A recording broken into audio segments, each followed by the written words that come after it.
Assalamualaikum warahmatullahi wabarakatuh. Perkenalkan kami dari kelompok 2 akan memaparkan hasil kerjasama kelompok kami yang berjudul Yona Agroekologi atau ZAE. Next.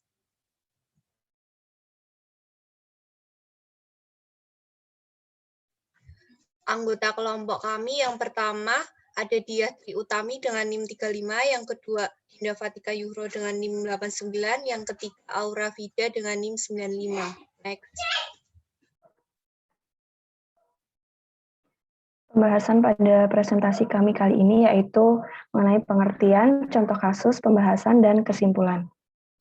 Yang pertama yaitu pengertian. AEZ, Agroecological Zone atau ZAE, zona agroekologi merupakan pengelompokan wilayah ke dalam zona-zona yang mempunyai keragaman karakteristik sumber daya lahan, biofisik, dan sosial ekonomi. Setiap zona agroekologi mencerminkan kesamaan faktor-faktor sumber daya tanah seperti lereng, topografi, litologi, drainase, dan sumber daya iklim. Zona agroekologi memiliki output yaitu mencakup zona-zona pertanian, arahan komoditas, sistem pertanian, dan data sifat fisik kimia tanah setiap zona yang disajikan secara spasial dan tabular yang dikemas dalam sistem informasi geografis yang tercetak.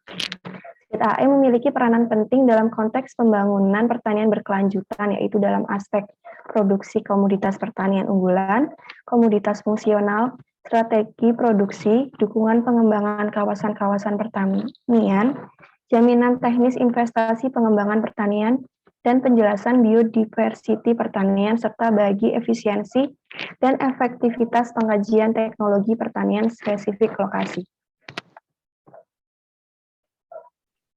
Ini ada output dari kasus ZAE, pemanfaatan ZAE, yaitu peta perwilayahan komoditas pertanian dan arahan sistem pertanian Kabupaten Teluk Bintuni yang bersumber dari BPTP Papua Barat 2014. Next.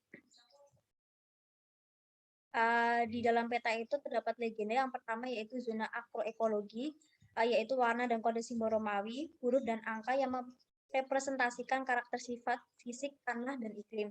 Kemudian ada komoditas, ada dua komoditas aktual dan komoditas potensial, di mana yang aktual itu yang sudah berkembang atau dibudidayakan di sana, sedangkan potensial itu sesuai dengan karakteristik biofisik setempat namun belum dikembangkan. Kemudian ada sistem pertanian, dan yang keempat ada luasan zona agroekologi. Next. Ini lanjutan dari peta sebelumnya, yaitu peta perwilayahan komoditas kakao Kabupaten Teluk Bintuni yang bersumber dari BPTP Papua Barat 2014. Next. Peta ini memperlihatkan gambaran spasial tingkat kesesuaian lahan kakao di wilayah Bintuni. Simbol huruf pada legenda merepresentasikan tingkat kesesuaian dan faktor pembatas sumber daya lahannya. Sebagai contoh, simbol S1 berarti sangat sesuai, tidak ada faktor pembatas atau kendala fisik dan kimia dari sumber daya lahan bagi tanaman kakao. Di dalam laporan AEZ dijelaskan lebih lanjut bentuk intervensi berupa teknologi aplikatif yang perlu dilakukan pada masing-masing faktor pembatas untuk menjaga produktivitas berkelanjutan. Next.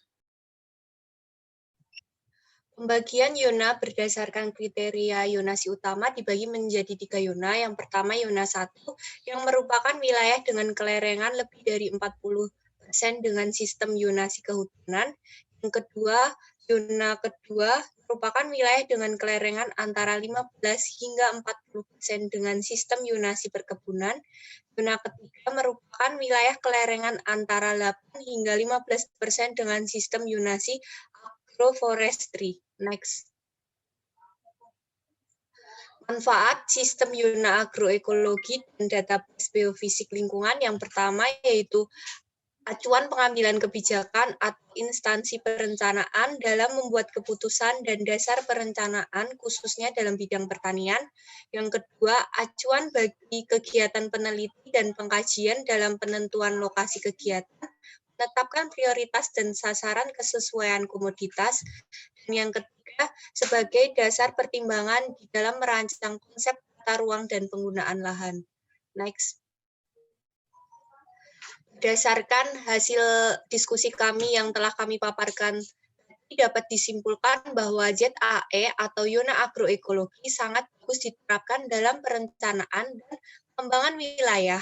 karena ZAE mengandung data dan informasi yang lebih detail seperti informasi mengenai karakteristik suatu wilayah, yang mana informasi ini akan memudahkan dalam perencanaan dan pembangunan suatu wilayah sesuai dengan kebutuhan wilayah tersebut. Sekian pemaparan presentasi dari kelompok kami. Jika ada salah kata kami mohon maaf. Jika ada pertanyaan yang ingin ditanyakan oleh teman-teman, bisa ditanyakan kepada kelompok kami. Wassalamualaikum warahmatullahi wabarakatuh.